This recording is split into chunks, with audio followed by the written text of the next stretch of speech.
welcome you to another live edition of the Sports Box, your go-to sports podcast featuring great content, conversation, and your occasional disagreement. Stick around to interact and ask questions. Ladies and gentlemen, it's showtime. Do you feel the little cold briskness in the air? Do you feel it? Football is back. Week 1, Sports Box NFL Sunday pregame. Brian Attard, Drew Trammell, Anthony Emilio. Tony Quigley, conspicuous by his absence, is on a camping trip. We'll give him a break. But it is week 1, gents. We have a couple games under our belt, which we'll talk about. But here we are. Breaking news before any of this even gets started.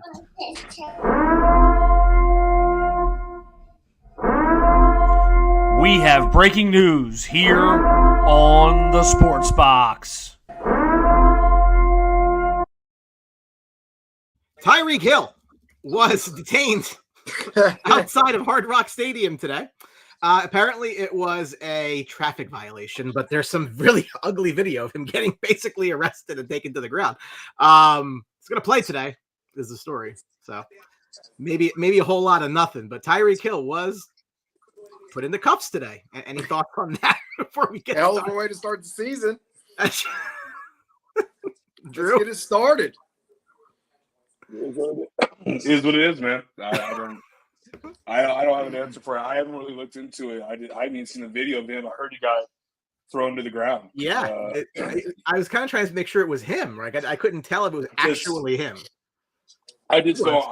I want to know why he was thrown to the ground. Either he was refusing to get out of the car or talking back to the police. I'm just like, dude, just take your ticket and go, bro. Just come on, man. I will never understand. Come on, if you're driving a damn Lamborghini, you're probably going like 50 in a 25-mile speed zone. It's just like, dude, let's just move on, bro. Like, it's so annoying. I just don't. If I had all that money, I wouldn't drive. I'd have somebody drive me somewhere. I wouldn't. That too. Absolutely. That too. I want people opening the door for me. Yeah. Justin Hamilton, since Texans are back, I'm glad to be in the chat. Texans are back. We might not be friends by the time this show is over. Let's just put it like that. I don't know. We'll find out. We'll talk about division winners and stuff, all that kind of fun stuff. You may not like my answer on that, but that's okay. But let's get it going. We have 2 games under our belt. Obviously, the Chiefs and Ravens kicked it off on Thursday night. Chiefs with a 27-20 win by a toe. Mahomes 20 of 28, 291 and a touchdown. Lamar Jackson 26 of 41, 273 and a touchdown, along with another 122 yards on the ground. Rashee Rice just was very sped around the field, 7 for 103. Isaiah Likely 9 for 111 and a touchdown, which made fantasy owners of Mark Andrews like myself have to take another shot of Jack during that game. I mean, here's the thing for me when I look at that game, right? It's the Chiefs have done this for now the better part of a year and a half where they just don't look very good, but they win at the end. Okay. I don't know, whatever it is, they do just enough to win the game. In this case, again, this is the Ravens formula. They're going to rely on Lamar Jackson's legs. That's what they're built to do. Whether it's better or worse for them to do, that's what they're built to do. Overall, again, the Chiefs won the game. I don't think they looked overly dominant. I think Xavier Worthy stood out, obviously, with his speed. All this talk is how you let the Chiefs get another receiver. I mean, it is what it is. Not surprised the Chiefs won. I thought that was a Chiefs line begging you to take the Ravens. Yeah, I agree, Brian. I mean, I like the Chiefs home. I didn't see them losing 2 years in a row at home, being the defending champs. You're right. The Chiefs find a way to win these games. They come out to their credit. They come out, they win, they make the right calls. They find the right personnel. Again, you talked about Worthy. Somehow they find this guy. You talk about Rice. I mean, I don't know how he's still on the field, but he's playing. So, I mean, that's good. So I'm never going to count the Chiefs out. They're just a great team. They got a great coach, and they find a way to win. As far as Baltimore, it's their kryptonite. It's the same thing we saw in the early 2000s. Peyton Manning, Tom Brady. Is Lamar Jackson going to get over this hump? I don't know. Ravens, very talented team. Still think they got to figure out who they're going to be offensively. You talk about Lamar running the ball. I'd like to see Derrick Henry more, which I think he will. But I mean, this game, only thing this game really means is that the Ravens are going back to Kansas City for the AFC Championship, possibly. So, but I think both teams are going to be there in the long run. I don't really think this game hurts the Ravens at all. Honestly, for me, man, it's a lot of overreaction, but it's a lot of revealing truths about the Kansas City Chiefs defense. They're not as good as they were last year, and I think that's going to be something for teams to look at with the quarterback that can be accurate in the pocket and have time to throw. Because you guys didn't watch that game on Thursday night. That man Lamar Jackson was running for his life. Yeah. That right side of the offensive line is absolutely horrendous. It reminds me of the Chargers from 2 years ago. They have their guard and their tackle on the right side were not good. Chris Jones was beating them. If you guys see what he was lining up at, he was going from the nose tackle to the DN spot because he was abusing the right tackle the entire night. Lamar had to throw and jump and throw. The fact that the Ravens were even in that game, it's all credit to Lamar Jackson because they had to change their game plan instantly.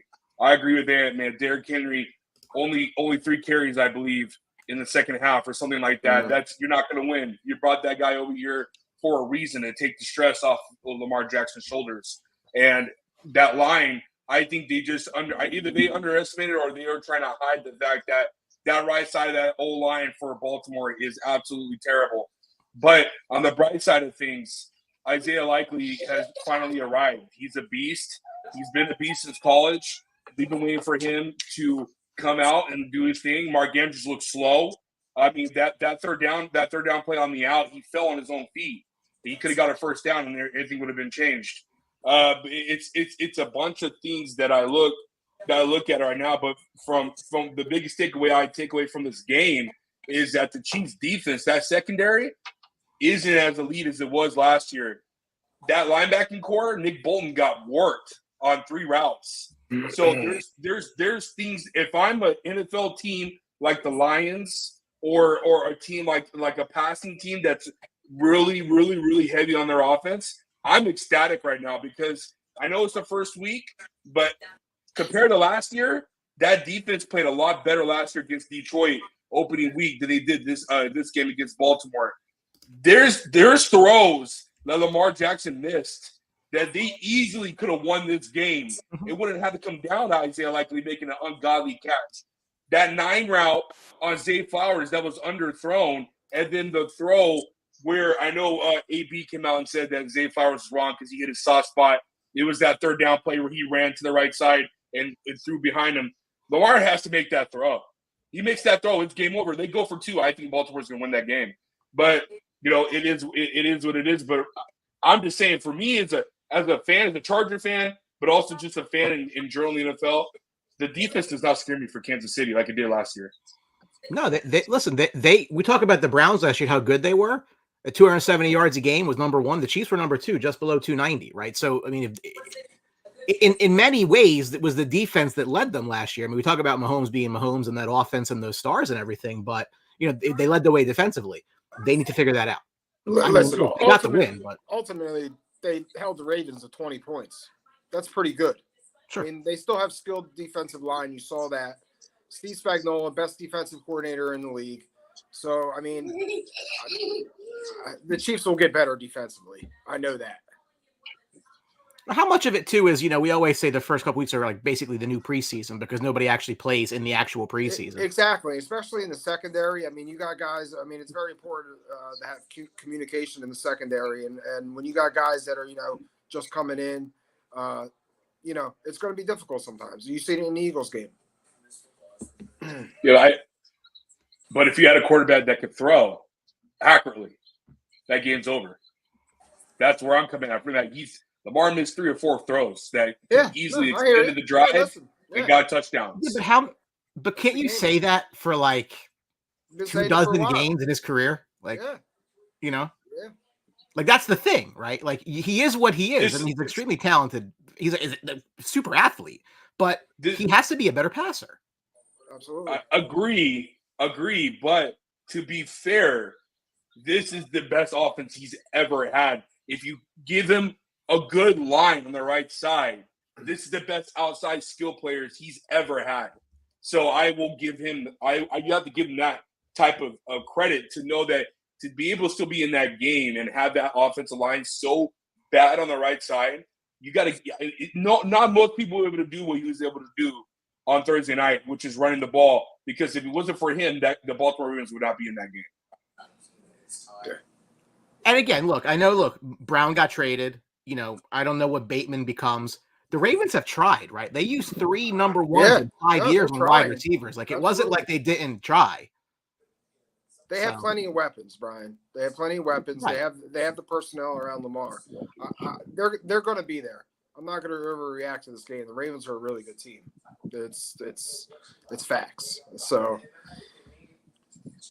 that's true. No, and look, they're built to the strengths that they have. I completely understand that. I just think they have to find this offensive identity. They didn't look like they wanted to do what they wanted to do. Maybe because that's what the Chiefs were doing. But I think we'll see more Derrick Henry and more balance and a little less maybe Lamar using his legs. You mentioned the Eagles. We'll move to the Friday night game as the Eagles start off with a win, 34-29 against the Green Bay Packers. Jordan Love went 17 of 24, 260 and 2 touchdowns with a pick. Jalen Hurts, 20 of 34, 278, 2 touchdowns and 2 picks. A.J. Brown led the way through the air for the Eagles, 5 for 119 and a touchdown. The story was Saquon Barkley, the free agent acquisition, 24 for 109 and 2, and also caught one. Jaden Reed played really well for Green Bay, 4 for 130 and a touchdown, another rush for 33. Jordan Love is now out 3 to 6 weeks with an MCL injury, which is probably best case scenario for the Packers. We'll talk about that here in a minute. As you know, Sports Box is based in South Jersey, which is generally Eagles country, which makes me sick to my stomach on a weekly basis. However, all I heard out of the game was, Saquon Barkley's on pace for 51 touchdowns this year. Well, that's cool because Jalen Hurts on pace 51 turnovers. So I guess we have to look at it both ways, huh? I watched the game. I was not overly impressed by either offense or defense for that matter. We'll talk about the field conditions in a second. I think, again, it's that this is preseason week 1, if in a way. Sloppy play generally. Eagles get the win. That's great, but I don't come out of the game saying I'm overly impressed with either team, at least at this point. Oh, I agree. It's funny if I'm in the truck all day, so I'm listening to WIP. I'm listening to Philly sports, and the big thing all summer was Jalen Hurts not throwing one interception all preseason. Yeah. Comes out the first throw and throws an interception. So I found that pretty funny. Needs no paint and fingernails today? No, not today. No. We'll save it for later. He's got to earn that, right? He's got to earn it. He's got to earn that. But not overly impressed with the offense of the Eagles. We're going to talk about the Eagles first here. I'm not really overly impressed with them. Like you said, they didn't play all preseason. Tons of weapons. I think they got to get the penalties. Yeah, they did. I think the Eagles have to get the center situated. I think he struggled at times early in the game. But again, too much talent on that team, and Jalen Hurts really just has to be a point guard. He's got to get the ball out. He's got to get it to the guys he needs to, and that's how this is going to operate. The acquisition of Saquon looks really good right now. I think that's going to alleviate a lot off of Hurts. So we'll see as far as the Eagles. As far as the Packers, my stance. It's always good to see them lose, and it's unfortunate they're going to lose Love for 3 to 6 weeks. I don't mind that because it's going to help my future bet I have on the hat that I'm wearing. So the Packers really talented. I think they're going to struggle with Willis. I don't think he's really a good quarterback. I think they dropped the ball on the backup role there. Overall, good win for the Eagles. They get out of Brazil, which seemed miserable, and we'll go for there. I'll let Drew go. I gotta disagree with Ant and say that I think Jalen Hurts is what Jalen Hurts I expected him to be.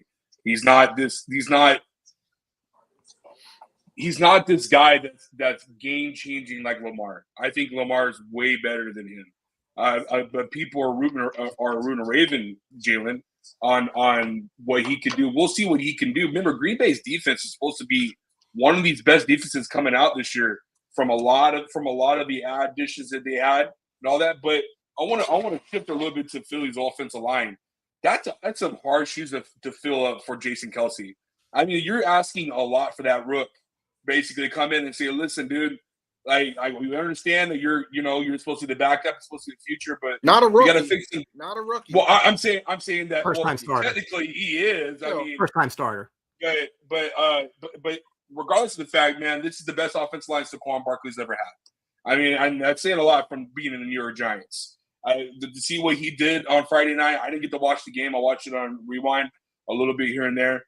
Barkley looks fresh. He looks healthy. He looks happy. And Philadelphia is probably the best situation that he could have went to from an offensive line standpoint and outside distractions where they're not stacking the box or like he's used to in New York. We're going to see a Saquon Barkley that's going to be able to do things that we haven't been able to see him do in his entire career. This offense is going to be predicated to him. Also, shout out to Kellen Moore. Some of the systems that he was implementing on this offense, you can see AJ Brown doing his shifting and doing his motions right now. Yeah, they actually have motion. Able to do. Yeah, it was beautiful. It was beautiful what they were able to do with him, and he's still a force to be reckoned with. It's Devontae Smith. It was a preseason game. It felt like most, Brian, but at the end of the day, Philly's a scary team. Like if they get the things together and this oil is running, and Kellen Moore and all these cats that are getting, I can't stand Nick Sirianni. I think he's a frat boy that has done too much cocaine in his life. But these other cats, bro, like this Philly team is nasty. It really is. That D line is nasty. That secondary can be nasty. It's just I need to see more better. I need to see more from the offensive side from Philly. We'll see it. Green Bay, kind of disappointed, man. I really am. Those receivers, I don't know how many drop balls they had. Wicks had like 3 drops. Romeo Doubs sometimes looks like a fish out of water. Jaden Reed looks like he was the best pick for fantasy users. Yeah. And I didn't expect the usage that he was getting, and he got a lot on Friday night. Offensive line's okay, but Jordan Love being gone, this is great news for our boy down here in the bottom of me. This is great news for him. 3 to 6 weeks, dude, an NCL sprain is not between a grade 1 and a grade 2.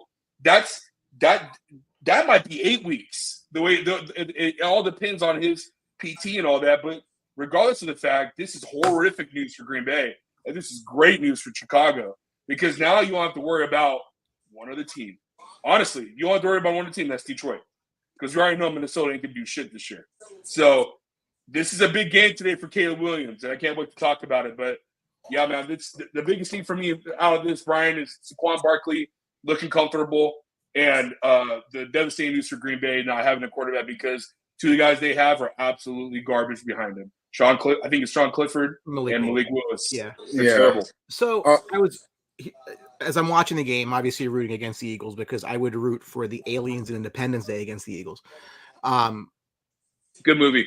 Great movie. So what stuck out to me is, as NBC goes through all the player introductions as they're introducing the offense, in my personal opinion, Jalen Hurts is the worst player on their offense. They got stars everywhere. Offensive line's very good. Their receivers are good. Their tight end is good. They have Saquon Barkley. Like, he is the sore thumb, right? And I don't know, nobody wants to say that, right? Nobody wants to he is their weak link. He is their weak link, right? Because if they had somebody back there, I swear to God, you could probably take 6 quarterbacks in this league, put them on the Eagles, they'll go undefeated. They might not even trail. But he is their weak link. And that's a problem, right? Because his decision-making was not good. The 2 interceptions were awful, right? I mean, the fumble wasn't really his fault. That was more just the exchange with center to quarterback. But I was just not impressed whatsoever with him. I'm generally not impressed whatsoever with him. He has to run. Oh, Well, you know what I see with him? breaking news. Oh, God. They signed Dak. They had to sign him, right? Well, that's 4 more years of death. How much? 56? 4,240. 4,240. $60 million. Hours before the game. They had to get it done, right? I love it. Well, look, that's 4 more years I can make plans in January because Brian, you got to say true to the show.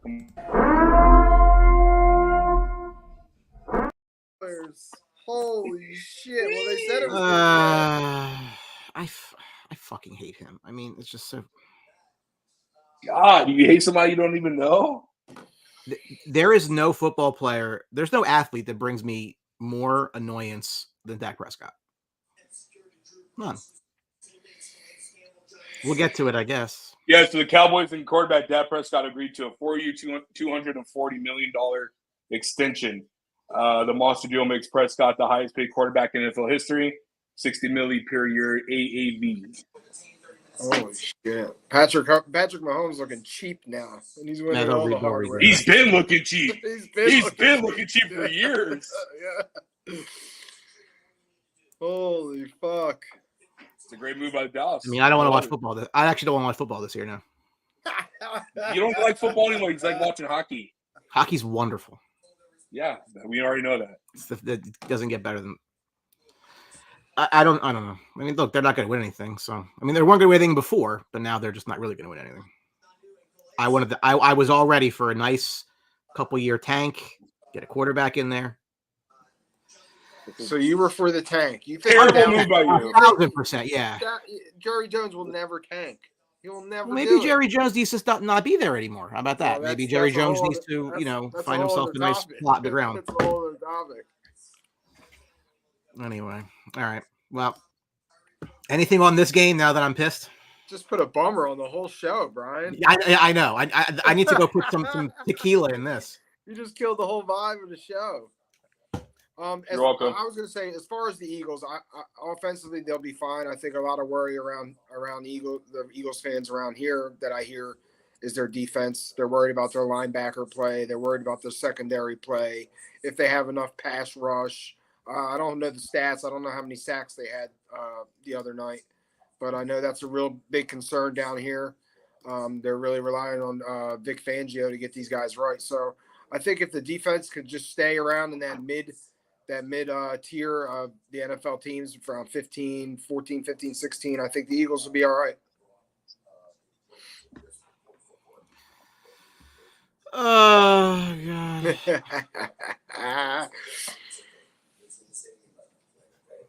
I guess I got to finish the show today. We got to move on. I mean, all right. General thoughts of the game in Brazil. So the field was terrible. JJ Watt made a commentary that like soccer fields are made completely different than NFL fields. They're meant for, lighter players to kind of move around a little bit. And that's why you saw some of the players, slipping around, frankly. Again, my dad texted me. He's like, why do they keep doing these games in other, and I said, it's because they just want to grow the game. I mean, they pretty much maxed out their growth in America. That's why they show Taylor Swift's face every 10 seconds because they need another avenue for a revenue field. I don't know. I mean, I the whole thing with they can't wear green and they need to stay in the hotel room, like it wasn't really ideal for me. It's just the whole inconvenience of being the first game of the year. You drag these teams to another country, 10-hour flights. Eagles lose a home game. The Eagles fans lose their home game.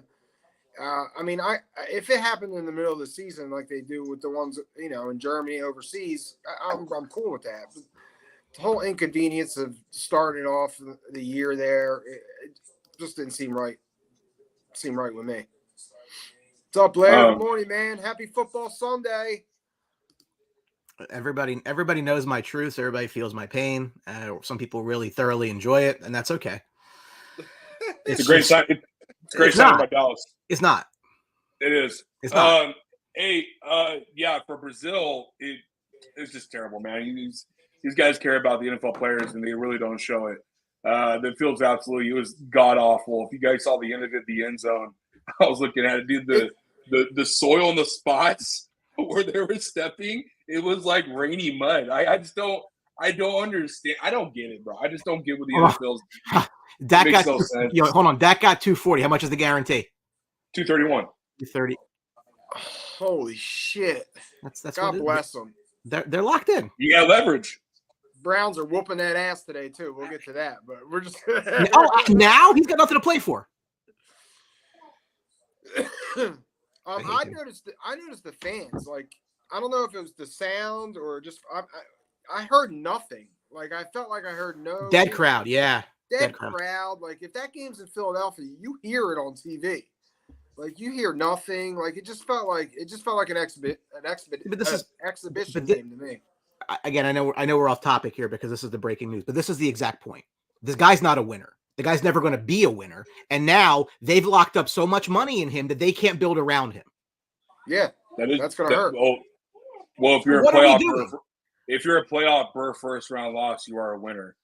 No, you're not. What have you won? You're going in the playoffs. You won. Who the hell cares? Well, that's a winner. Why? I'm saying. That's a winner. Winning 12 games 3 years in a row got him this contract. Great. And how many? Great. Which he deserved. He deserved. Number one in offense 3 years ago when he was hurt. He came back from Cooper Rush. Honestly, 3 years ago. I don't know where you're going to go find a quarterback. You're not. You start over. They just don't fall out of With trees. who? It doesn't matter. You have to. Again, it's. If you can't win when the guy's making no money, how are you going to win when he's getting this money? Is he the reason they're losing? Yes. Is that what you think? No, yes. He's not. 1,000% yes. He is a stat pattern against bad teams. What are you talking about? No, he's not. Yeah, go look at the games his numbers are. It's the Giants and it's Washington. That coach is Mike McCarthy who gets massages from Asian illegal immigrants. I mean, what do you mean, dude? He's not a good coach. You got a horrible owner. What are you talking about? The owner won't fire the GM. I mean, he wasn't. Yeah, well, problem is the GM is the owner. He wasn't playing defense with 25 years of Jerry Jones. He hasn't done anything. It's not Dak's fault. Why are you blaming Dak for it? Dak has nothing to do with it. Every time he has played, there's only 2 games in playoffs history in his career where he didn't show up. The other games, the defense has not shown up. Like I don't know what you're missing. I'm not even a Cowboys fan, right? And I can see from the outside looking in. I want you to know it's not just on Dak. Go look at the number. He is again. NFC's garbage. NFC's garbage. Yes. He pads his stats against bad teams. That's what QBR's for, Brian. A third of his touchdowns last year. I think it was pretty sure it was last year. A third of them came against the Giants and Washington. This is what you do, and then it looks great. He played against them twice. Why wouldn't a third come? Because you don't play a third of your games against them. You play 4 of them. Yeah, but you still, that's your division. That's going to happen, dude. Like, regardless of the fact, he's shown you that even with the bad quarterback, he has came in and made that offense won. I don't understand like this issue you have with Dak. Like he's a top 10 quarterback that can go on an Eagles team and do what you just said he could do. He's easily better than Jalen Hurts. That's an extremely low bar. It's not a low bar. It's a very low top bar. 10. He's top 10 in most leagues. Everybody views Jalen Hurts as 10 to 15. He's a tier 2, tier 3 quarterback. You know why people like Jalen Hurts 10 to 15? Because they play fantasy football. Sure. And that is a massive problem. And I've been saying this for 5-6 years, is that fantasy football has changed the way we view real football. And we look at these stats and say, oh, these quarterbacks must be great. Which is why it always really pissed me off that we look at total yards now and not passing yards, because now we're taking guys who can't throw a football, putting them on the same par as guys who can throw a football and saying these are one and the same, when that's not true. It is. And Tom Brady just said this recently. I forget where the interview was, but he said they are not getting developed in college. Colin Coward. And you're seeing it. That's why, look, I mean, you're going to see these guys run. Jaden Daniels going to run. Patrick Mahomes wasn't one of the greatest quarterbacks in college ever. He was not. He came in the NFL and he got blessed because he was with probably arguably the greatest offensive mind of all time. So that's not being matter. developed. That's we can make the argument that's landing in the right situation at the right time. 100%. Okay, so I can use that argument for other people. That's what I'm saying. You're looking at just passing yards, which is fine. I'm with you. I still think Tom Brady to this day will always be the GOAT, and I think Patrick Mahomes is biting at his ass right now. But regardless of the fact, you cannot go find another quarterback anywhere else. You cannot expect someone that's going to be top 5 that you're looking for talent-wise that's going to fit everything. You have to get a guy that you think has an upside and all that stuff and looks good. You're not going to find that anywhere else, dude. Chicago hasn't had a guy who's thrown over 4,000 yards in how many years? Can I it's a lot of things that have to come into a quarterback. Can I ask you a question? Go ahead. Who would you rather have, Dak Prescott or Justin Herbert? Justin Herbert. Not close, right? No. Okay. Well, no, it's not close. No. Okay. What does that mean? I'd rather have Dak than Trevor Because Lawrence. some people tell you Justin Herbert's trash. No. Because Justin Herbert, they don't win. He loses games, and I defend him more than you do because I look at them and they say, you know what? At one point in his career, in his first 54 games, they were 27-27, and every time that defense kept them to 28 or less, they won. Yes. So again, who are you blaming for that? But again, I'm telling not right now. I get what you're saying, but don't you? But wouldn't that work for you in my defense, where the situation matters? Look what he was under. But the Dallas defense is really good, and their offensive line is really good, and he has CeeDee Lamb to throw the ball to, and he has this tight ends upcoming. He's always had playoffs, Brian. But he's always had these advantages. 2016 against Green Bay wildcard game, what happened? Defense didn't show up. Defense didn't show up. He had his greatest game. 2019 against the LA Rams, you guys allowed 2 100-yard rushers and controlled the clock of the game. That's not on Dak. Dak had 3 touchdowns that game, or 2. Whatever it was, he played a good game. Those are 2 games that you can easily say that wasn't on Dak. Now, the 2 San Francisco games, I'm 1,000% on you. The last game of Green Bay, I think that was a total mess. The defense didn't show up. The corners didn't show up. The coaching didn't show up. Are you really a fan of Mike McCarthy? No. Okay, you could have easily had anybody else a head coach that could have came in for Dallas. Wouldn't you agree that would have been a lot better than Brian Dabble could have been your head coach? Coach and quarterback matters. Yeah, coach and quarterback matters, and they haven't had either. But so does coaching. Again, I don't know. We're gonna have all year. At this point. Oh yeah. This has been going on for a minute. Hey guys, look at the show done by 12:30. That's fun. All right, I need to get off this topic for a minute because I'm going to. I love you, Brian. Myself or someone else. Pack it in.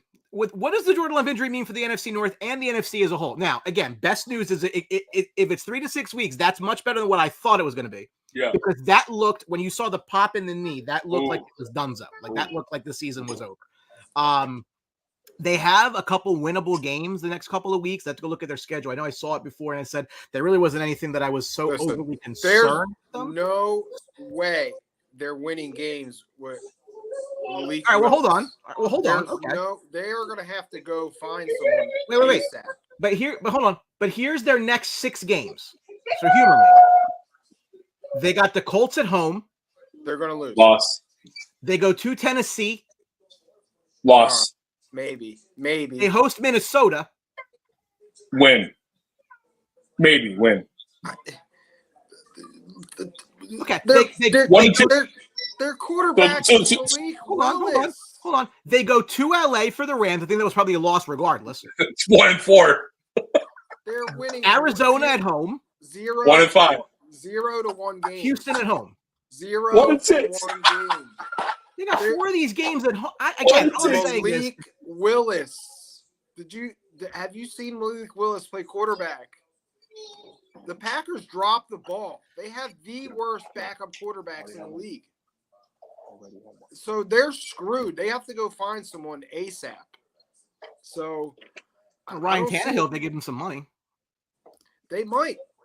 There's no way they could function offensively with Malik Willis on the field. Impossible. I agree. Kendrick Lamar at the Super Bowl. He will be performing in Super Bowl 59. Oh, it's not Miley Cyrus? Justin Fields starts. They announced that already? Good.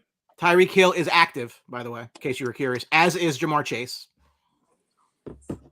I'm not even going to get on my Kendrick Lamar's overrated. You didn't hear me say that. Okay, so again, does it open the door a little bit for a team like the Lions? Yes. I don't think it opens the door for the team like the Bears because I'm not there yet on the Bears. You should be, Brian.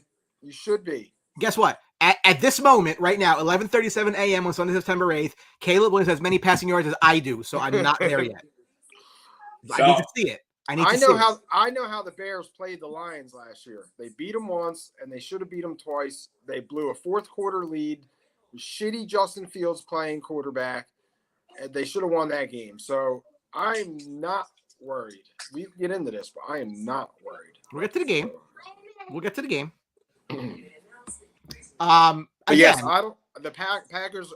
I mean, they got to be. The front office right now has to be moving because they have to be. But my point is that can they make the playoffs? If he misses 6 games, can they make the playoffs? No. In the NFC? No. It all depends. No. It all depends what these teams do. If other teams beat each other up, how the division is, they can't fall behind. They can't fall behind. You can make an argument they'll be 0-6. I'm not going to make that argument. You could easily, though. You could easily. I trust Sam Darnold more than I trust those two quarterbacks. We'll see. I think that's a little bit of an overreaction. I'm not saying you're totally wrong. I just think that those matchups are winnable games. To me. So okay. You're looking around the league. What teams do you think are under the most pressure coming into the season, and who may be the first coach that is fired? My pick for the first coach that is fired is Dennis Allen in New Orleans, because it feels like they're on the precipice of going into like a multi-year rebuild. You know, Kamara's talking about selling his house. I don't know who their long-term quarterback is. Is it Spencer Rattler? Is it not Spencer Rattler? It's not Derek Carr. They should have been in a rebuild 3 years ago, Brian. Who do I think is under the most pressure? Honestly, it's probably Buffalo. And I'm going to get into this when it gets into Buffalo's game, but it feels to me, and I'm a Josh Allen guy. I think he's third best quarterback in football, but it feels to me like their best chance has passed them by. Like it's going to get a lot harder for them, right? And I say that because it's not because Diggs is not there. I'm not a receiver guy, so I don't give a shit about Stephon Diggs. But I just like, you can only go to the well so many times and lose for things to just, at what point are there coaching changes and GM changes and everything else? So I think the most pressure to me is Buffalo, maybe the Jets. We'll talk about that when we get to the Jet game. First coach fired, I would say, is Dennis Allen. That was my pick. I thought that was an easy pick for me. Not the Bills. I think it's the Jets. I think Robert Saleh, however you say his name, I think he's really, you said it right. He's really on the hot seat. I think Aaron Rodgers has to perform this year for them. I think their defense will be there. But I think the Jets are under a lot of pressure, a lot of expectations for the Jets. Oh, yeah, please. I think every NFL team would love to see him get fired. The Giants would be absolute big idiots if they do that. First coach getting fired will be Dennis Allen. Brian, I'm with you 1,000%. There's no argument there. Most pressure for me, I think Sean McDermott should be number 2 on line to get fired. I don't think Buffalo's going to do much this year from a standing wise standpoint. I'm easily with Ant. Robert Slade, this is it. Like, you talk about a cat that has 9 lives. This guy's on his 9th life. If Aaron Rodgers better not get hurt, they better not have any issues at all when it comes to their offense and their defense, especially that defense. That I expect big things from New York this year. They have to at least make the AFC title game. Yeah. In order for him to keep his job. A playoff win is not going to be enough for them. Well, they're under pressure because their runway to win is short, right? I mean, that's the thing is you brought Aaron Rodgers in. That's it. And they have no future to draft the quarterback. That's the thing too. Their cap room isn't that great either. When you look around the league, like who is there any team like that where like it might be this year and that's it? I don't know that there is. Dallas. I mean, the oldest quarterback. What do you mean, Drew? What do you mean? They just signed this great quarterback to a 4-year extension. What do you mean to Dallas? If you're going Mike for McCarthy. if you're going for the age of the quarterback, I mean Stafford, but Stafford's got years left. He seems like he still has years left to play. And yeah, I don't know. Yeah, you're right. I think the Jets could really like make a push and give in an important game, give the Chiefs a run. Defensively, I think they can match up and give the Chiefs problems. And offensively with the running game and Aaron Rodgers and number one receiver. So I think the Jets staying healthy, I think it could really give the Chiefs a run. Historically, about half the teams that get in one year don't get in the next. So I know it's very easy to come on these shows and start talking about the teams that made it last year and how good they are. We expect next steps from a lot of them, or at least to maintain what they do. But historically, again, half the teams don't get back, right? So when you look around the league, who do you think that didn't get in last year gets in this year? Who do you think that got in last year will not make it in this year? Well, I'll make that easy. That the Bears are making. I knew that was coming. Yes, and your team, the Cowboys, are not. Great. That's awesome. That's what I'm going with. Buffalo will not make it this year. Chargers are going to make it this year. Oh, I like that, Drew. All right. So there's a couple teams I think find their way in, right? I think in the NFC, I think Atlanta gets in. Yeah. In place of that's an easy one. In place of Tampa Bay. Yep. Who the hell got in last year? I'm trying to think who the hell actually made the playoffs last year. I got to think about it. I mean, the Rams should get back in again. The Browns make it last year? Browns made it last year. Yeah. Colts are in. Browns are out.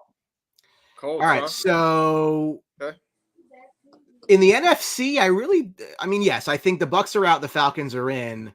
Other than that, I mean, again, I think that Packers spot's probably the interesting one.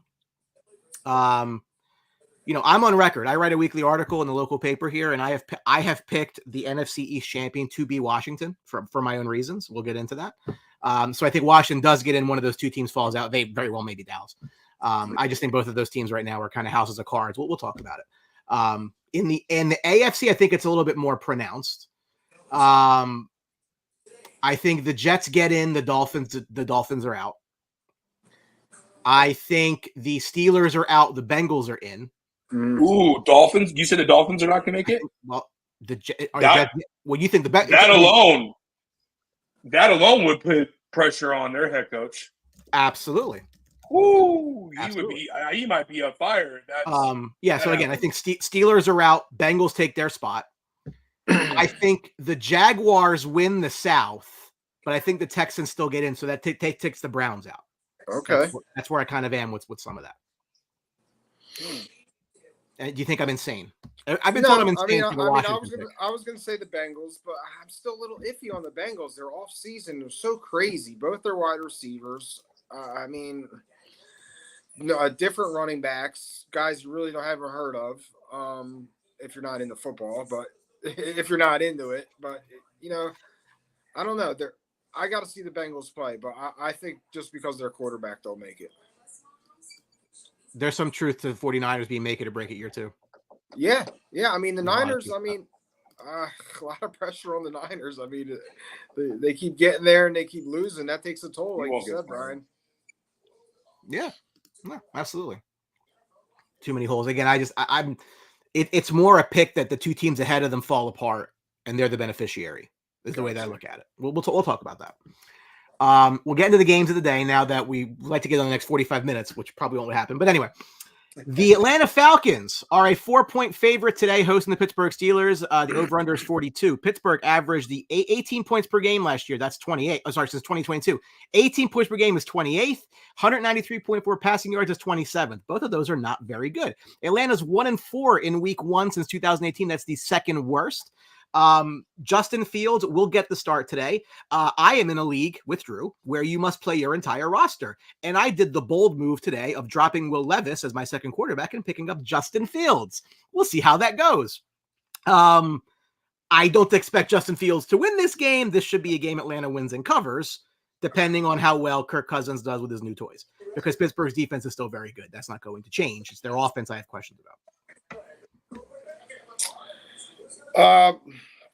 Yeah. I'm gonna say I like Pittsburgh with the points today. I like I don't think they'll win, but I like +4 there. I think with Fields in the lineup, they're better off than Russell Wilson, to be honest with you. So I think he'll keep them in the game. This is going to be a close game. I'll take the Falcons at home, but the Steelers to cover. I think it's going to be a 3-point field goal game. Yeah, it's easy for me. I'm going Atlanta. It's just Pittsburgh's offense is going to be miserable, and now I don't know. I don't know. Drew. I mean, I think Justin Fields can make some plays with his feet. I've seen it last year. I think he could be there, and I think Pittsburgh's defense is really good. I mean, they could put pressure on Cousins, who may be rusty coming off an injury. I don't know. I just think it's going to be a closer game. Go ahead. Yeah, I'm not big on Steelers at all whatsoever this year. Their defense is going to be legit. I think they'll be able to keep them in most games, but I think this is going to be Chicago 2.0 for Justin Fields if he plays the rest of the season. He's just not a good quarterback at all whatsoever, and so no. I mean that's me with a fantasy play. I mean it's very very simple. I mean I'm thinking he runs quite a bit. You know, he's gonna make plays with his feet. He's gonna have to. The Arizona Cardinals. You dropped Will Levis? Yeah. My second quarterback. Gotcha. Just taking a shot. Again, I'm okay with flexing figuring out my second quarterback whenever I need to. So we're in a league together. We call it the Complete and Total Excitement Fantasy Football League. You can see what that stands for. Okay. But the whole premise is you play every player on your roster. There's no bench. Okay. So if you must have two quarterbacks. Yeah, you must play two quarterbacks. Yeah. So mine, because I waited, were Stafford and Levis, but I figured let's take a shot on Fields today. Maybe he does something on his legs. I have no idea. We'll go with that. A couple bets here. I mean, I see value here with Najee Harris. I think Pittsburgh's going to run the ball. I like him for an anytime touchdown. I say it at +120. I think that's good value. I'm interested to see how they work Bijan. Everyone's saying let Bijan cook. So we're going to see today. He's only he's -110 for a touchdown right now. So maybe let's go with the two RBs rushing touchdowns today.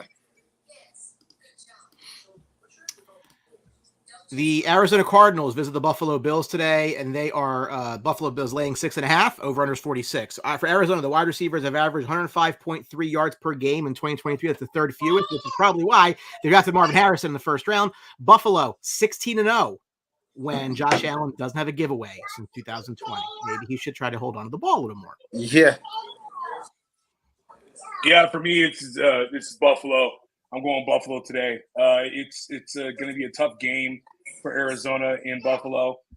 I do think that MSJ has a rough first matchup with Tre'Davious White, but we'll see how this young man is able to do and able to perform. It's also, I think this is going to be good to see Murray actually healthy for the beginning part of the season. So it's going to be really interesting. Really, I'm really excited to watch this game. I got James Cook all over the line here against Cardinals. Yeah, man, I'm really excited to see how Josh Allen's going to perform with this, since this is the first game without Stephon Diggs. So it's going to be interesting to see how he's going to throw to. Is Keon Coleman going to step up to the plate because of his issues over training camp of lack of separation? Is that true? We'll find out today.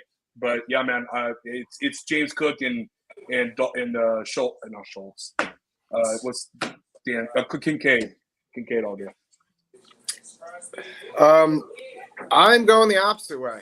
I like Arizona +6.5, and I think Arizona has a chance to win this game today. +250 on the money line.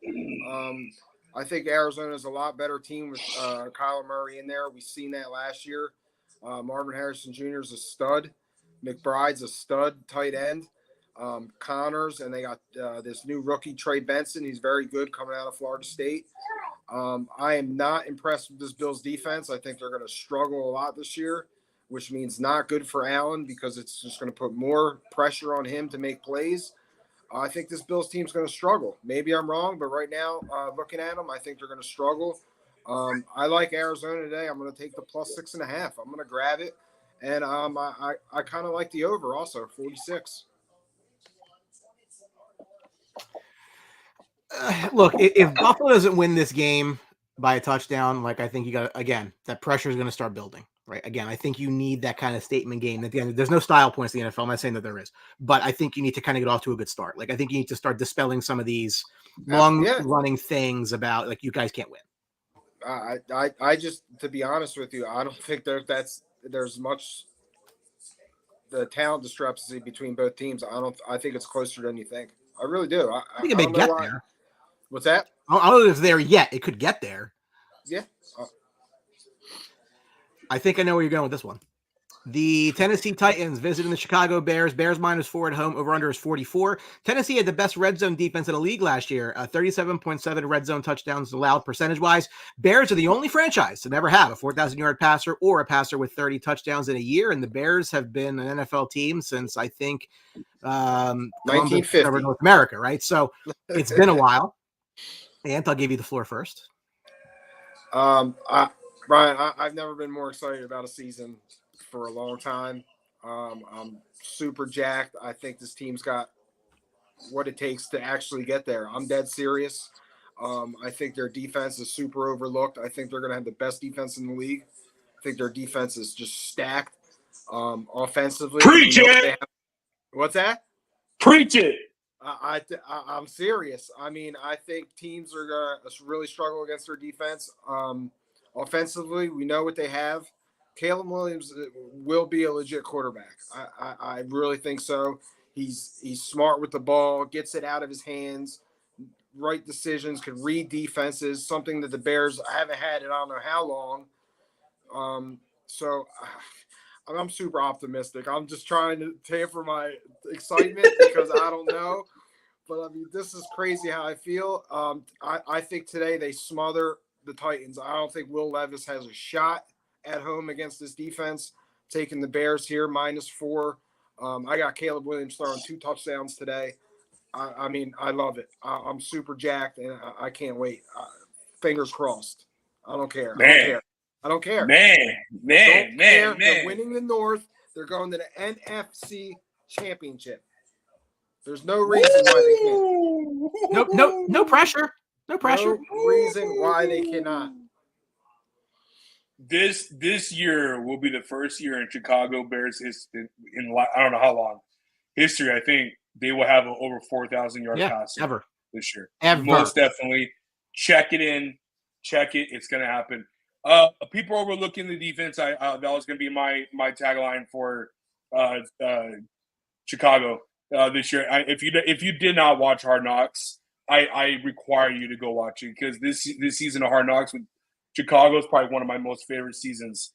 They really went in depth. I love everything that they did, and just watching this team.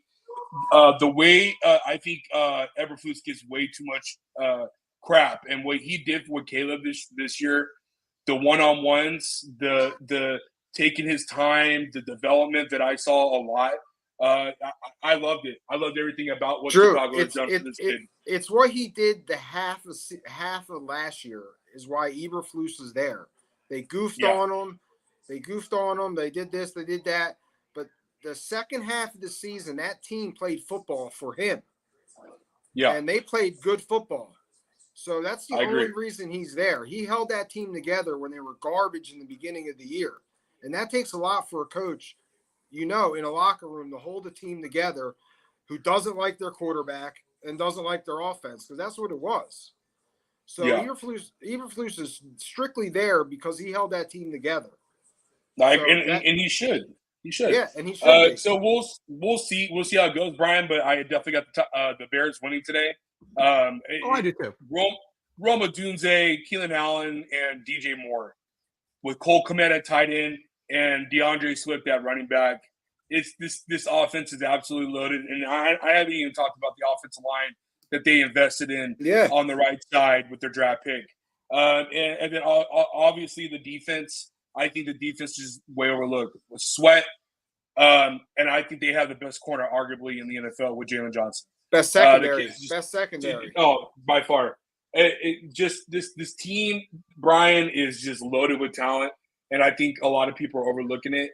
And I think we're about to witness one of the greatest rookie seasons for a quarterback we have ever seen in the NFL. I'm highly huge on the Chicago Bears. I'm just like I am with the Chargers, but I cannot wait to watch Caleb Williams today. When he's on primetime, it's going to be amazing to watch him on primetime. I can't wait to watch it. Well, I asked Stu Feiner what he thought. The Bears are going to be a much improved team this year. No two ways about it. Yes. Okay. And then he went on and said, fuck the Bears! Fuck Chicago! Fuck you! Okay. DJ Moore today, plus 180 to score a touchdown. Guy damn near 1,400 yards with Justin Fields this year. Look out for DJ Moore. I'm telling you. Drew, I know you have to bounce in a couple of minutes, so I'm going to get to the ending stuff I had just because I want to get your opinion on this and talk about it before you go. I need division winners. I need wild cards. I need your title game matchups. I need your Super Bowl winner. You guys not watch game-winning drive. I kind of messed up on Tuesday, so let me redo it. I get to repay my mistakes. AFC West, obviously, I think all would agree is the Chiefs. AFC North, for me personally, it's going to be the Baltimore Ravens. I just think they're a better team than the Bengals and the Steelers. AFC South is going to be the Houston Texans, and AFC East, I think, is going to be the New York Jets. My 3 wildcard teams are going to be the Indianapolis Colts, the Cincinnati Bengals, and the LA Chargers. That's my AFC. My AFC title game will be the Texans against the Chiefs, and I have the Texans making the Super Bowl for the AFC. NFC West, for me, real quick, is going to be the LA Rams. I got them beating the Niners. I think the NFC North is going to be, and I hate to say it, but I just have to stick with it, the Detroit Lions. I do want the Bears I think the Bears will knock at the door, but we have to wait till 2025 for that to happen. NFC East is going to be the Philadelphia Eagles, and the NFC South is going to be the Atlanta Falcons. My 3 teams are going to be the San Francisco 49ers, the Chicago Bears, and who was the other team I played? Oh, and oh my God, I forgot. Not the South. Oh, the Dallas Cowboys. And for the NFC game, it's going to be the San Francisco 49ers and the Detroit Lions, the rematch. And I got the Detroit Lions making it to the Super Bowl. It's going to be the Texans against the Lions in the Super Bowl. And I have the Houston Texans winning it all. Man, I don't want to sound like Nick Wright. I don't know if you guys remember Nick Wright, but I think I'm going to sound like Nick Wright soon. All right, so I guess I'm going to go with the West. I'm going to go with the Chiefs. Obviously, we like the Chiefs. Think even though they lost, I like the Ravens also. Then I think the Colts are going to win the division this year. I'm going to take the Colts to win. What's that? The South. And then who am I missing? East. I get. And I got the Jets. Okay. So then I have the Texans.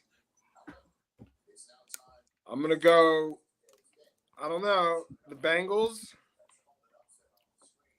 And then I'm going to stick with the Dolphins. I'm going to say the Dolphins are going to stay in. All right. So then we're going to AFC Championship. I got the Chiefs and the Jets. The Jets making the Super Bowl. I told you I think the Jets, if healthy, could hang with the Chiefs. I thought you hate Aaron Rodgers. I do. Hungry Bay. I don't hate him when he's not on Green Bay. He's my conspiracy theory buddy. I like him. So So you got the Jets making it to the Super Bowl for the AFC. I got the Jets making it to the Super Bowl. The Chiefs will not three-peat this year. I'm just going out on a limb.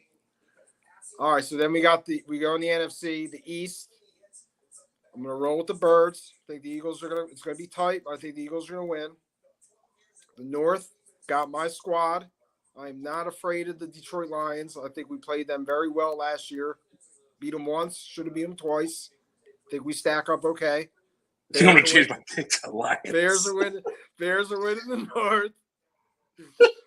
The South, who we got in the South? We got the ATL in the South. I like that's all that matters. We got the ATL. And then where am I going? West. I got the Rams. Oh, you and I are Got the both Rams. agreeing in that. Got the Rams. I think the Niners are going to step back. Still think the Niners are going to make the playoffs. Niners. Detroit. Okay. I'm in between here. That's tough. This is a tough one. Brian, I'm going with the boys for you. Going with the boys for Brian. Brian, I would pick Green Bay over Dallas, but now that Jordan Love is hurt, I'm not picking. So you're gonna love these picks. Wait, he didn't pick it. I'm not done. I'm sorry. Go ahead. The Bears are beating the Philadelphia Eagles. Oh, Revenge of the double doink. Of the double doink to go to the Super Bowl to face fucking Aaron Rodgers and beating Aaron Rodgers. That's a story. That's a story. Bro, that would be an epic Super Bowl matchup. I ain't gonna lie to you, dude. Wow. So I don't. That's how hyped I am this year. All right. I don't have the Bears in the playoffs. So, AFC Brian, division. play one more time, Brian. Play one more time. Fuck the Bears. Fuck the Bears. Fuck Chicago. Fuck you. So my AFC division winners, I do like the Jets to win the AFC East. I like the Bengals to win the AFC North. I like the Jaguars to win the AFC South. I like the Chiefs to win the AFC West. That makes the wild card teams the Buffalo Bills, the Houston Texans, and the Baltimore Ravens, which leads to an AFC championship game of Joe Burrow taking down Patrick Mahomes and the Bengals going back to the Super Bowl. However, I reserve the right to amend that depending where the game is. I think the game will be in Cincinnati. In the NFC, couple, strategic picks here. I have Washington winning the division because I do think the teams below them are houses of cards, and they will be the beneficiary. Not because they're any good, but because they'll be the beneficiary. How many wins that division, Brian? 9. 9? There's no way Washington's winning that division. No way. We've seen crazier things. I know. You're right. I do like the Falcons in the South. I do like the Rams in the West. I am always a Stafford fan. And I do like the Lions in the North because, again, the 13 weeks of inside a bubble was very helpful for that offense, which leaves my wild card teams to be the 49ers, probably still the Green Bay Packers, probably still the Eagles. I think the Cowboys are going to have a firing of a head coach, which leaves my NFC Championship game to be the Stafford Bowl again, but this time he comes out on top. The Rams will beat the Detroit Lions, setting up a rematch of the Bengals and the Rams in the Super Bowl, but this time Joey B gets it done. Bengals in the Super Bowl. Oh, all right. So we're all over the place. We are all over the place. We're all gonna be so wrong. It's gonna be great. Oh yeah. It's gonna everybody. Yeah. So everybody and their mama again. We drive. They all pick Kansas City. Besides, they probably will win because the NFL how can wants you that, not? but How different. can you not? I mean, I'm just going against history. I mean, I'm just. It'd be boring to pick Kansas City to win, although I think they're going to. Real quick. Who gets the top? Who picks first in the draft? However they get there.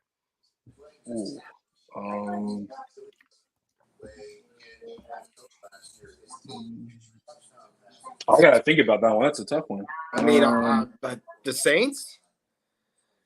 No. Remember, the key is however they get there. Oh.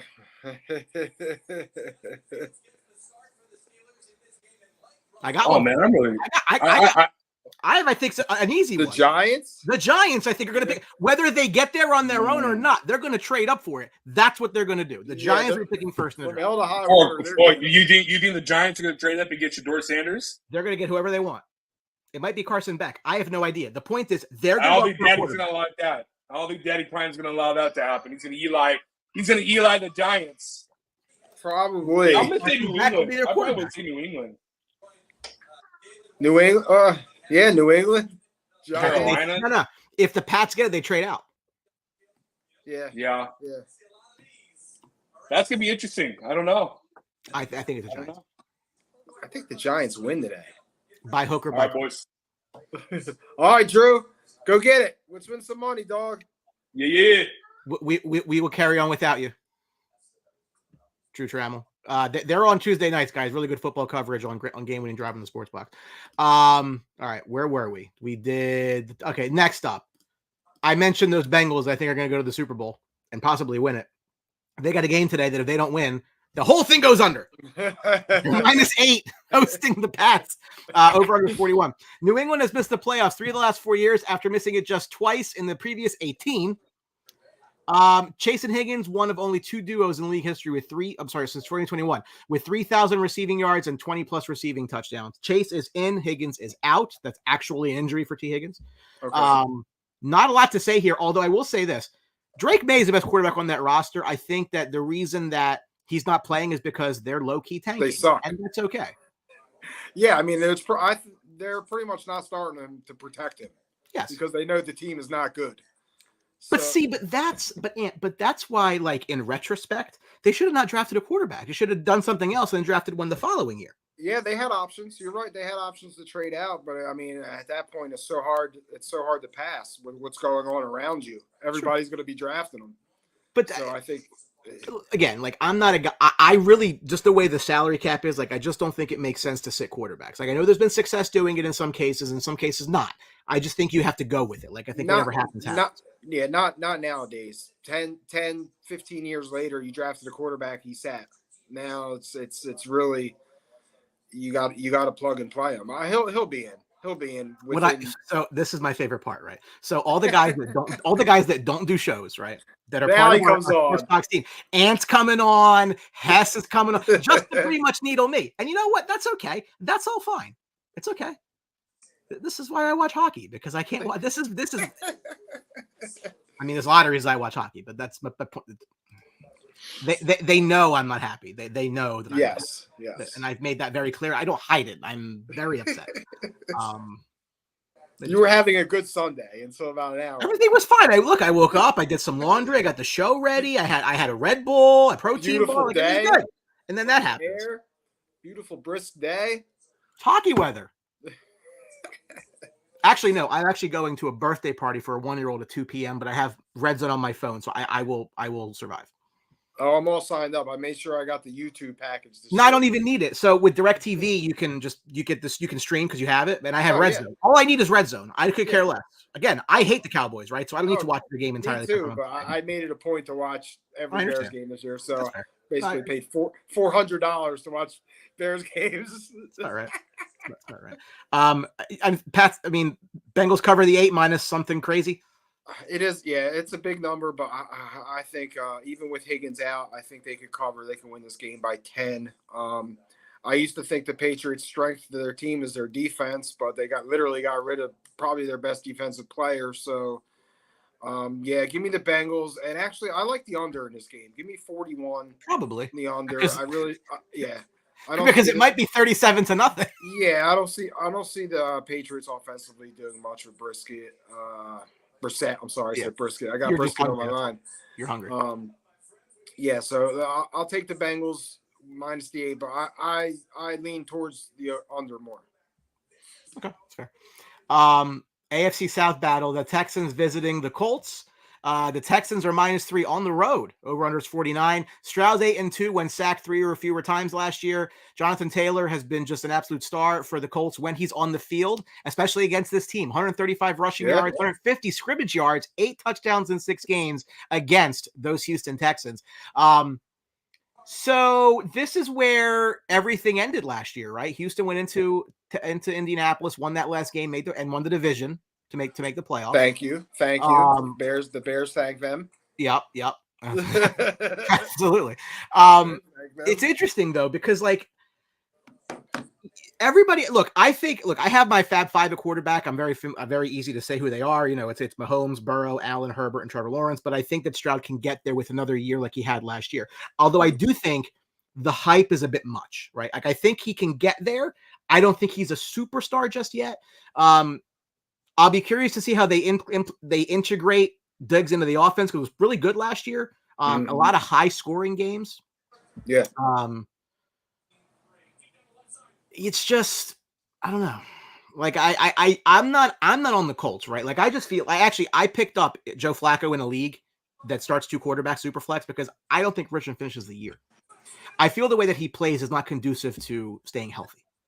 No. I mean, he's got to be a star for them, right? I am not as constructive on Pittman as I once was. I don't really like their other receivers that much. They're a weird team for me. I'm kind of the opposite. I said I had the Colts winning this division. I think the Colts are a well-coached team. I think Shane Steichen's a good coach. I think Richardson, when the sample you saw when he was in there, they looked like a really good team offensively with him and Taylor in the backfield. I mean, that's a really good dual threat. You got Pittman on the outside. They drafted a really good rookie. I'm missing his name right now. I actually have him in one league. Donnie Mitchell. Mitchell, because Downs is out today, so Mitchell is going to be playing. I think he was a good receiver they grabbed. I think the Colts could give this division a run and give the Texans a run. They historically they play very close games. These two teams, they're always close. So today, if I'm betting, personally, I'm buying the half point. I'm taking the Colts plus 3.5. I think it's going to be a close game, close division game. These guys know each other, and I like Jonathan Taylor with an anytime touchdown today.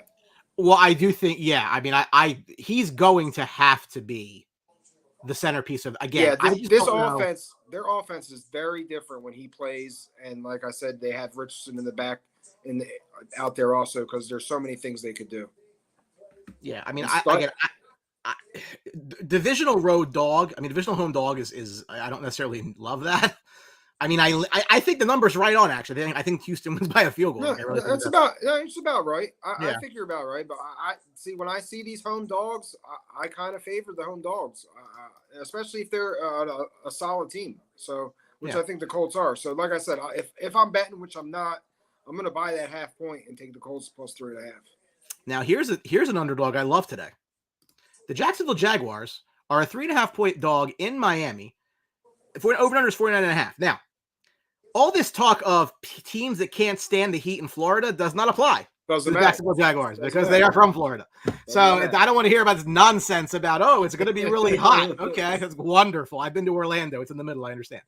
Big Disney guy. Anyway, Jacksonville's now. I am a Trevor Lawrence apologist. You are. I wear that. However, here's a stat that I think explains a couple things.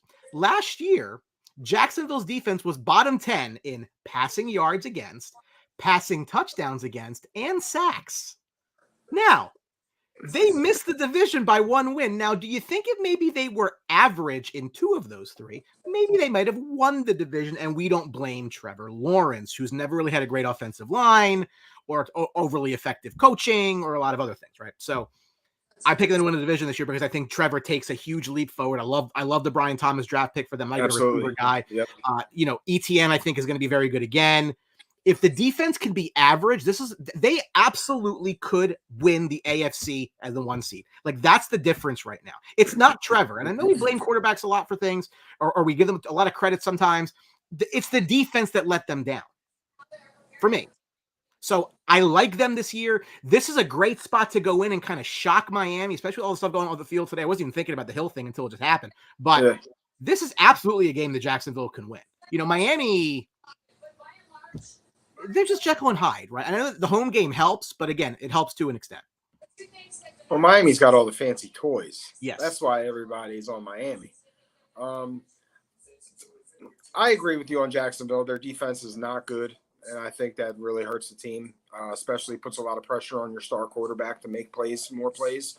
I really have no beef with Trevor Lawrence. I mean, did I expect him to be a little bit better? Yeah.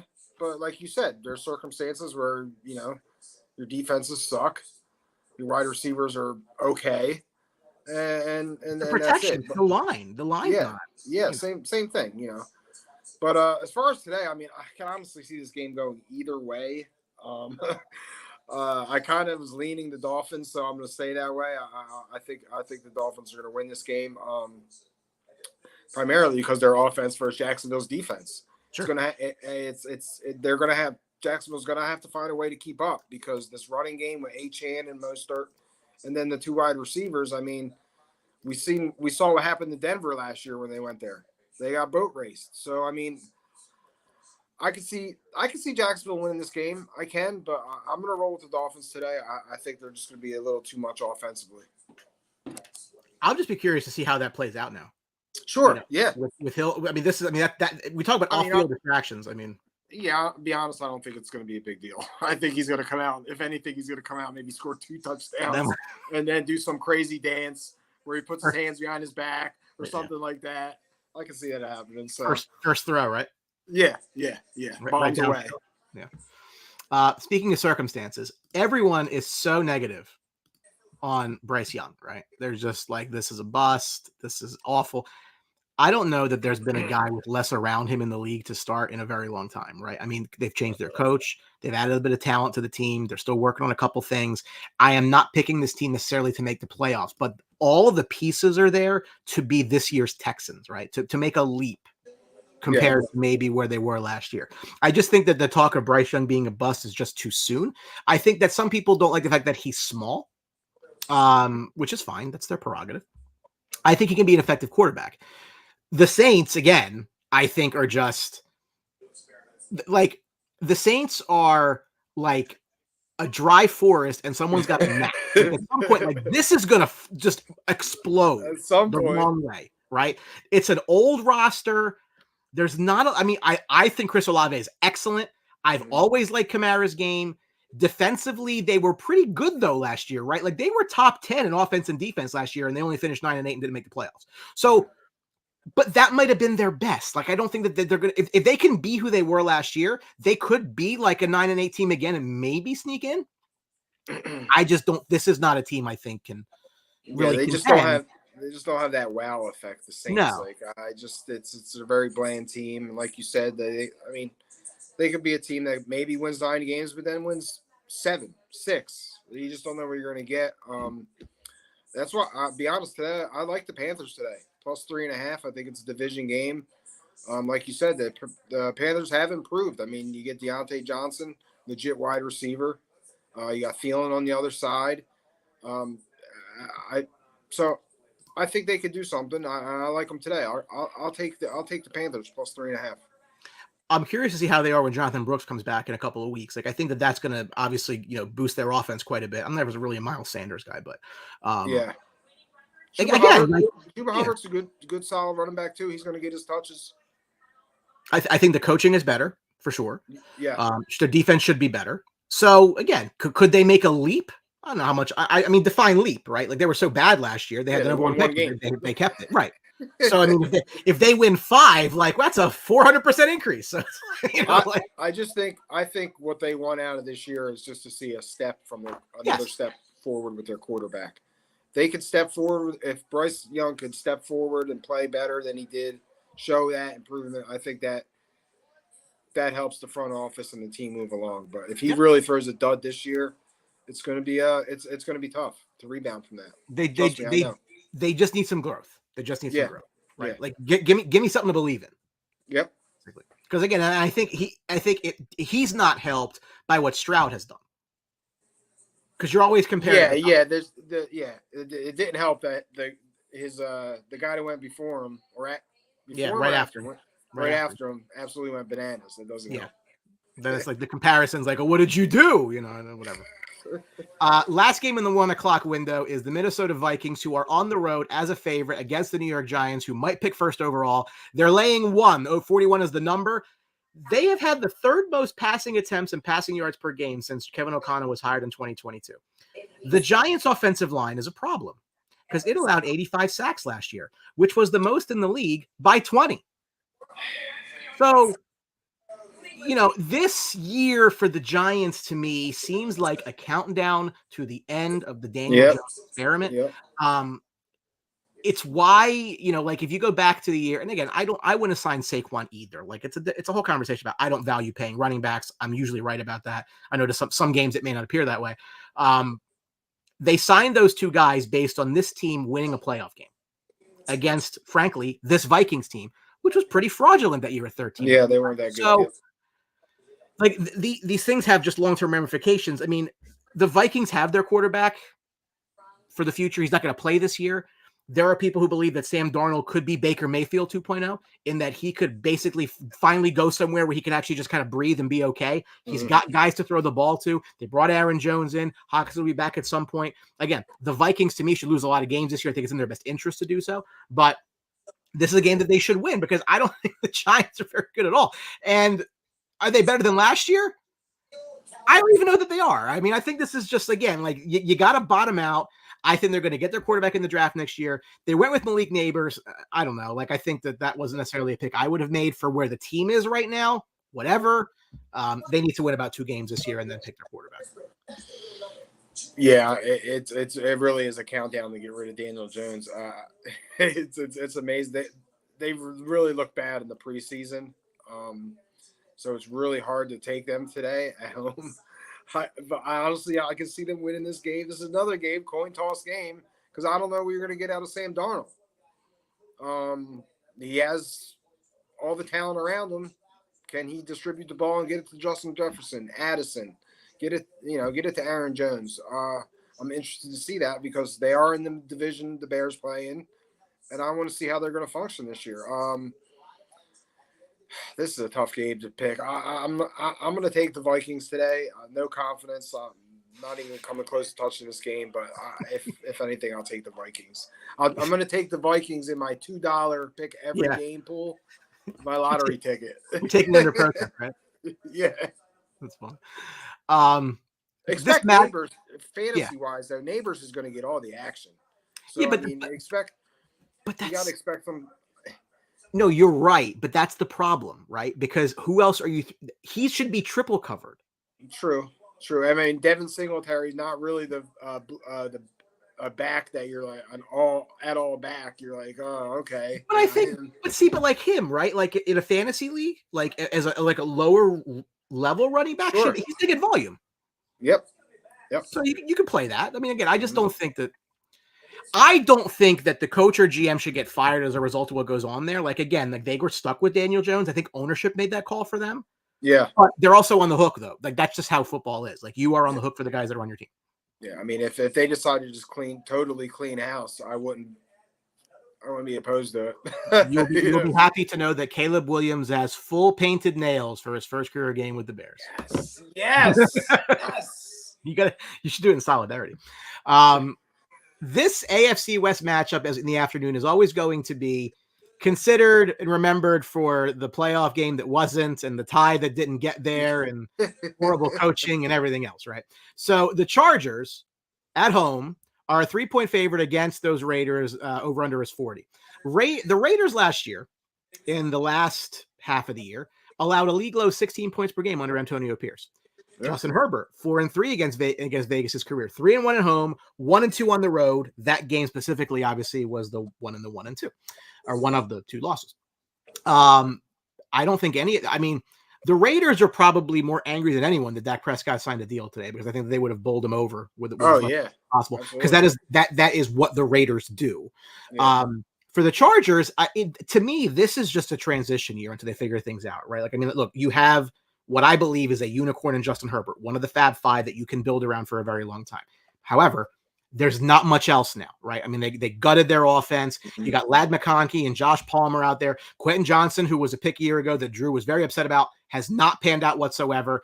Is the upside maybe still there? I don't really know. This should be a year that you figure it out. Their backfield is the Ravens from last year. The Ravens, yeah. J.K. Dobbins, who basically can never stay healthy. You still have Joey Bosa, you still have pieces on the defense, but this is just a team I think that's in transition. So I don't really care what they do this year. I always like Justin Herbert, but the fact that like Justin Herbert's like the 17th ranked quarterback in fantasy this year tells you so much about what people are expecting. Brian, I got Justin Herbert in the 14th round. Yeah. In one of my leagues. He's available in half the leagues I'm in. He's not drafted. It's amazing the drop off, but it's understandable. You have nobody off at like it's going to be Jim Harbaugh's toughest job to get this team ready and to get this team up. And he's the guy to do it. To be honest, I mean he's done it all his career. So as far as the game today, I do like the Raiders though. I would buy that half point and take the Raiders at +3.5. I think, like you said, defensively under their coach, I think they're going to be a really good team, a solid defense. And Gardner Minshew, I mean, he gets the job done. He's not like he's no bum off the street. I mean, I think he got Devontae Adams. They got Bowers now, so Zamir White. Yeah, I mean, he's going to be a decent running back this year for fantasy. So he'll certainly get volume. Absolutely, yeah. So I'm a little edge to the Raiders here. I'm going to go with the Raiders today. I'll buy the half point, 3.5. The Russell Wilson Bowl takes place in Seattle today. The Broncos visit Seattle. Seattle's laying 6.5. The over-under is 42. Denver allowed 137.1 rushing yards per game last year. That was 30th. 5 yards per carry, which was the worst in the league, which bodes well if you have Kenny Walker today and maybe even Zach Charbonnet. Seattle 1-6 when allowing 28 points.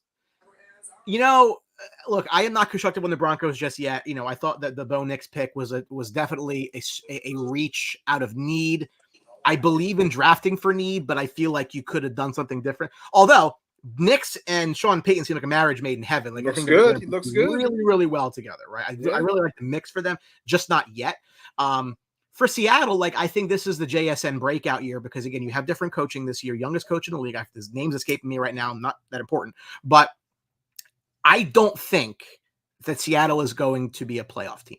I think they're just outside. Like, I think if you ask me today, who finishes last in the AFC and NFC West, I think it's them. I think that they can be jumped by Arizona. Sure. Yeah. But I'm not like, again, Geno Smith is not your long-term answer either. So whatever, right? I don't know what to make of them right now. They're going to win today, right? Denver's not ready. Like, I'm not even going to begin to, I mean, I like Javonte Williams more than most. Like, there was some talk about who's going to be their starter. But Seattle should get a win today. I don't see why not.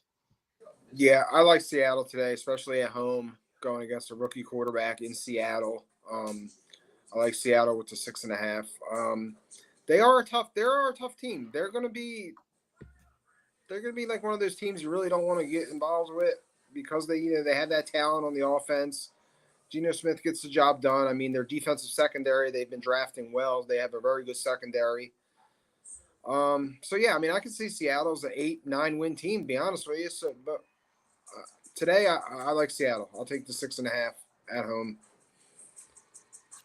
I thought Nix was a good pick for Denver. I think he was the most. I think they panicked. He was the most experienced quarterback out of all those college guys. He's played the most. Yes. And like you said, I think him and Peyton they have that kind of that marriage together where it looks like they'll be quick passing game like Drew Brees, get things moving in the run game. So it's going to take some time, but I think that was a good pick. I think that's a Peyton guy. It just felt like they're going to take a quarterback ever. Like, it didn't matter who was there. I think they wanted JJ McCarthy, and I really think they wanted JJ McCarthy. Yeah, I think you're right about that. But I was never big on JJ McCarthy. No, I wasn't either, but I think that's the guy they want. I don't even think he was anything special in college. I never understood the hype of JJ McCarthy. Yeah, he won a national championship, but he had a stud team. Sam Howell could replace him by week 10, says Dan. Who? I think where is he? Is he in Seattle? I think he is in Seattle. I think he is. Yeah. Yeah, he could. Yeah. I mean, look, and Sam Howell threw the ball a lot last year. Yeah, a lot of interceptions to the other team. Hey, that should happen when you throw the football, right? So, I mean, that's what it is. In America's Game of the Week, you may have heard the breaking news, which brought a tear to my eye. Not a good one. The Cowboys at the Browns. Cleveland laying 2.5. Over under 42. Dak is 12-1. Dallas is 12-1. When you where my head's at today, right? When recording a takeaway, 0-4 without defense is important. Amari Cooper became the first player in Browns history to have 1,000-yard years in consecutive years. Dak Prescott signed a 4-year, $240 million extension with $231 million guaranteed to him within the last hour or so, which has ruined my day, probably my month, and most. When does that money hit the bank account? You think they don't get it right away? But I'm sure. I'm sure right away, Brian. You think he goes and checks his phone? Did this deposit yet? How many zeros? But are there enough zeros on the screen? But this is why Jerry Jones is an asshole, okay? Because you do this shit all the time. Oh, we don't going to pay this guy. We're not going to pay that guy. And then you overpay them. Like, you are the worst poker player in the history of poker players. So you think instead of 56 or 60 million, if he signs them 2 months earlier, it's cheaper? Probably, yeah. I mean, again, like so he said something back when they did Hard Knocks that always stuck with me. When they got Pac-Man Jones. Yeah. Right. And he said, I think that you're going to get the best out of a guy like that because he's out of chances. This is his last chance to really do something. Yeah. Pardon my fake Texas accent. But like, I think in his mind, like, he seems to think that people are just going to be like, oh, okay, well, let me sign what you're going to give me. And then they don't, and then he basically bids against himself. Yeah, he goes up more. He ups it. Total idiot, right? I would not have, I would have traded him before the season started. It's what I would have done. Like, I would have just said, listen, this hasn't worked. So after last year, hasn't worked. If you can't win, everybody's like, oh, the Cowboys can't get to the championship game. I don't care. If you're not going to win the Super Bowl, I don't care where you finish, right? Doesn't matter to me. But you have the home game finally, right? You got the home game. And you just get embarrassed in the home game, right? If you go to San Francisco and lose, like, you're mad, but you're not because you expect it. Yeah. Like everything fell for them finally, and they lost anyway. Like, it's not going to happen, right? Like, this is literally lighting money on fire. Like, as long as we're on the same page, like, they're not going to win. And nobody would like to be wrong more than me, right? I would love to be wrong. I don't think I am. I haven't been all this time. I don't think it's gonna start now. He's not a winner. But that's all they want. They just want to sell tickets. Like, I don't think they're actually trying to win anymore. I think they just want to sell tickets and jerseys. But Brian, you're in the rest of your lifetime, you're never gonna get away from this because it just runs in the family. So it's just the stupidity is just gonna keep trickling down to the family. You don't watch wrestling, right? You don't watch wrestling. I did. I kind of know. So there's a famous promo cut by CM Punk, which I've catered to my own usage. And I says, and I'd like to think this franchise will be better when Jerry Jones is dead, but it's just going to get taken over by his idiotic son and his doofus daughter-in-law and the rest of his stupid family, because that's what they're going to do. Yeah. I'm like at terms with that. Like, I'm not happy about it, but like, I understand it. You have to accept it. I bash them more than anybody. It's like, who's your favorite team? The Cowboys. Who you hate the most? The Cowboys. Because that's true. That's what it is. Yeah. I don't know that they win today. I mean, again, Cleveland was a really good defense at home last year. Jekyll and Hyde, very different on the road. Dallas is a good defense as well. I mean, Parsons getting a sack's probably a good bet. I don't know what you're going to get with Cleveland's offense. Again, Jerome Ford is going to be their primary rusher until Chubb gets back. I'm a believer in Deshaun Watson. I mean, the two guys on the field today have the two highest guarantees ever. 230 and 31. And they're not going to win. So I think it's going to be tough for them today to win in Cleveland. I like Cleveland. I was close to putting Cleveland back in the playoffs. I just don't know what Deshaun Watson is going to look like.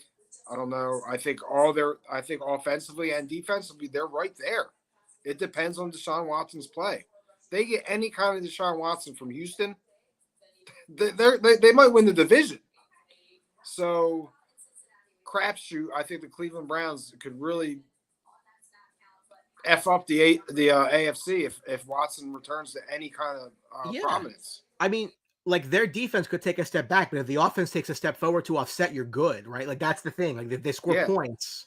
You don't need that defense to be a 180-yard a game defense. Yeah. No, I agree. So I like Cleveland today, and give me an Amari Cooper touchdown against their boys.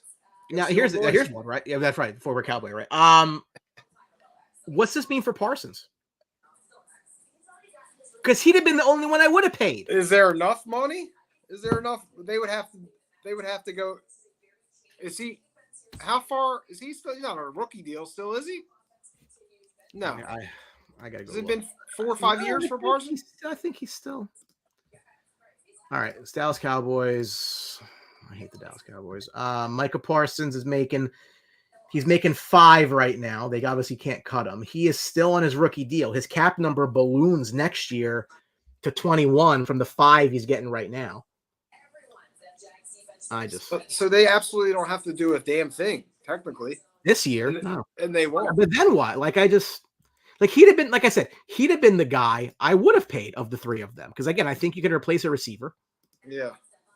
And they actually have $41 million in cap space next year. The one thing they do is draft well. Be honest. Because Jerry, you know why? Jerry doesn't do it. Yeah. Well, I mean, in the future, well, there's no future now because they got Dak. But if they got rid of Dak, you know what? You can make that argument and say, listen, they draft well. They found Dak Prescott. Yeah, but if you go back to that, right? Like, okay, they wanted a quarterback. They wanted Carson Wentz. They wanted Paxton Lynch. They wanted Connor Cook, whatever the fuck these people are. Like, there was a list of guys they wanted to get, and then he fell. We'll just take this guy. Like, I don't even give them credit for that. Bunch of assholes. Like, I can't get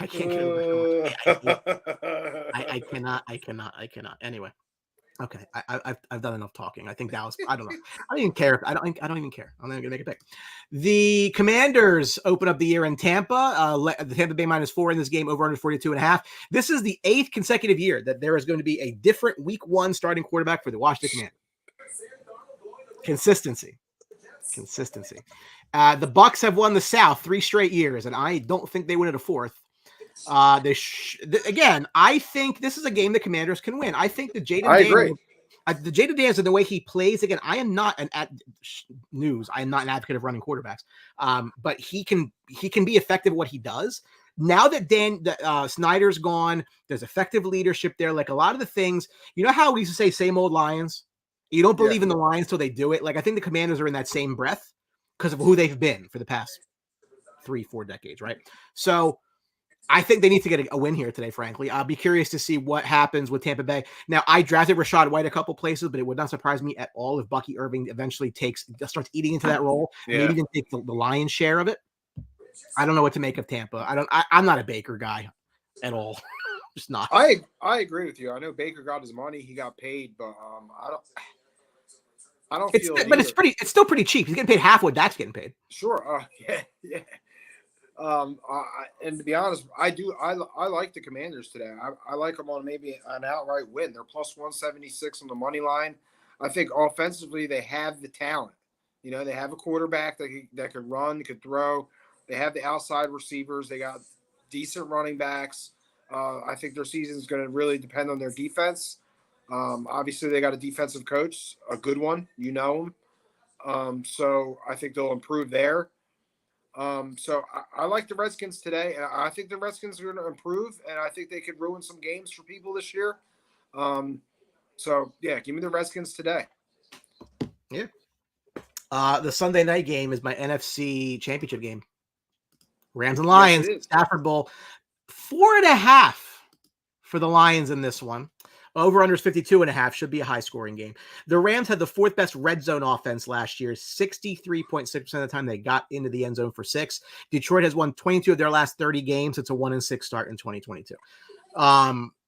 The hype machine is hot. I mean, they're building cars and hype in Detroit right now. Like, that's what's going on, right? And I get it, right? Like, I get it.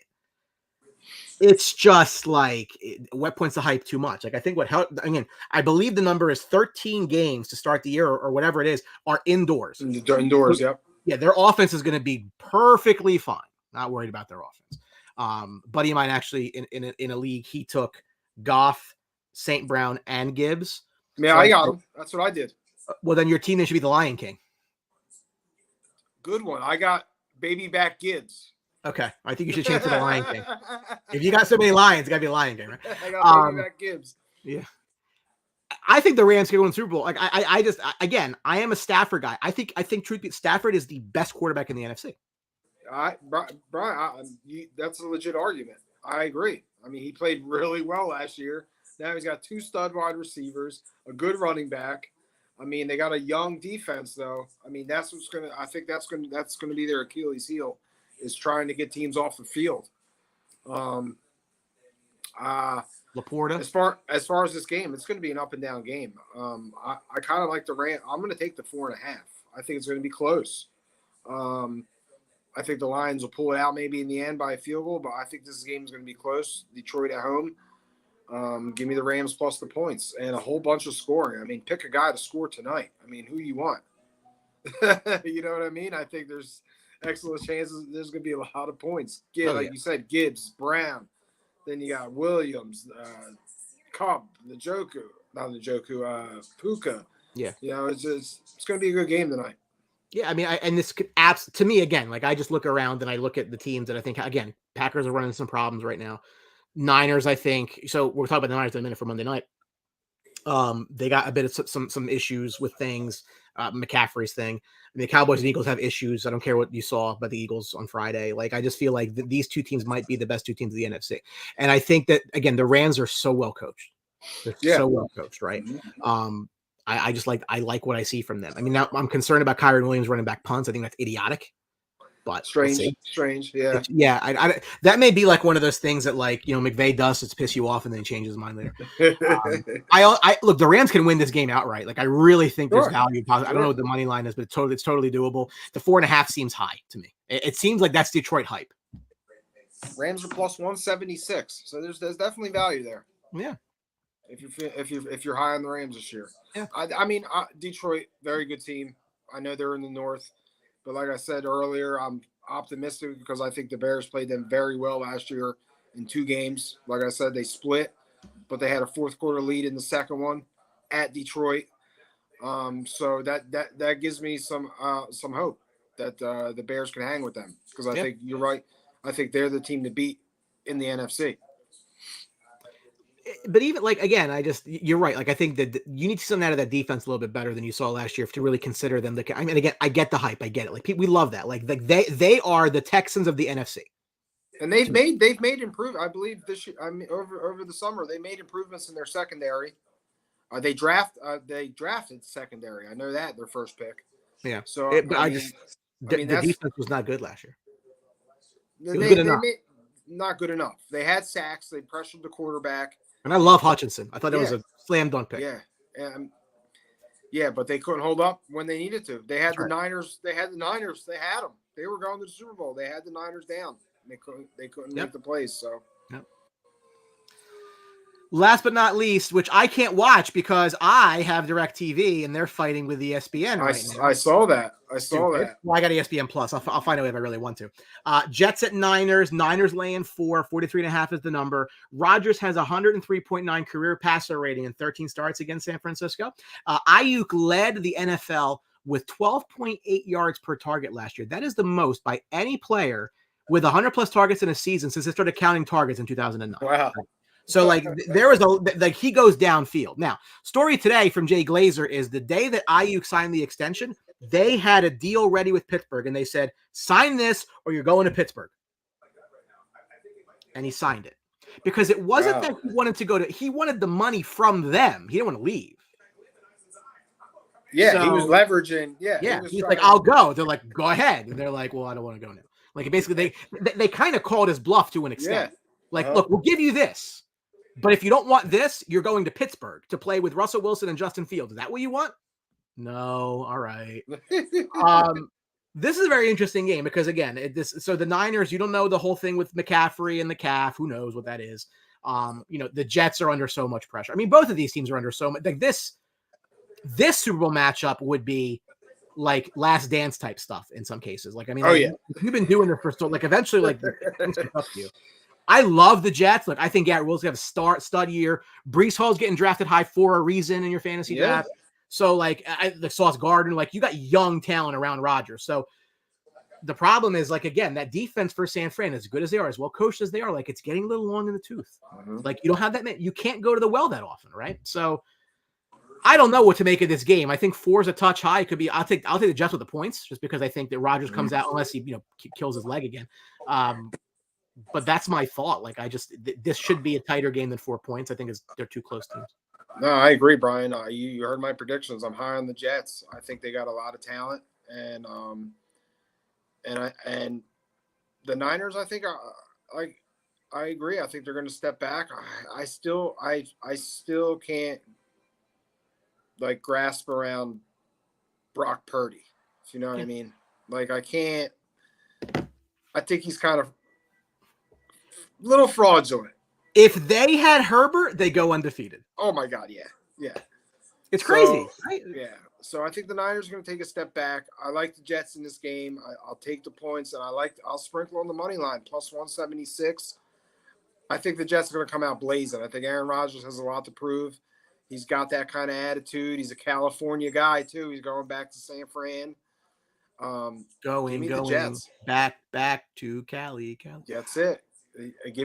I'll take the Jets on the Jets and the money line. He has historically though, like lost big games against the Niners, as Ryan Haverman will definitely tell you. Whenever you ask him, he's lost big games against at the home Niners. in Green Bay. Yeah. Yes, I know. I'm aware of that. Yeah. So, well, listen. That's week 1. We'll be back next week with Drew Trammell for the whole show, hopefully, and Tony Quigley back from his camping trip, unless he just offs himself because of this DAC contract. Like that's also very possible, right? Please no.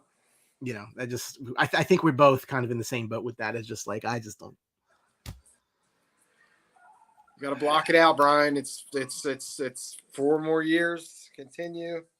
Yeah, it feels like a bad election. 4 more years. I mean, just like it's really 5. It's really 5 years. You want to get technical? Yeah, this year, and then 4 more. It's just like everything, dude. Like I wrote about this. Like everything was like lining up for them to just walk.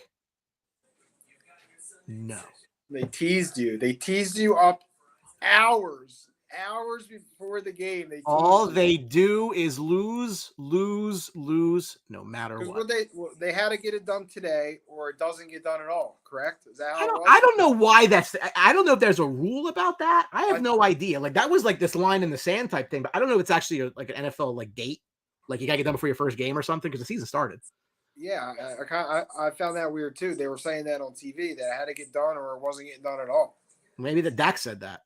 I don't know. It's just frustrating. Like I'm 10 minutes away to starting a Super Bowl run. I got you out 20 minutes late. It's not bad.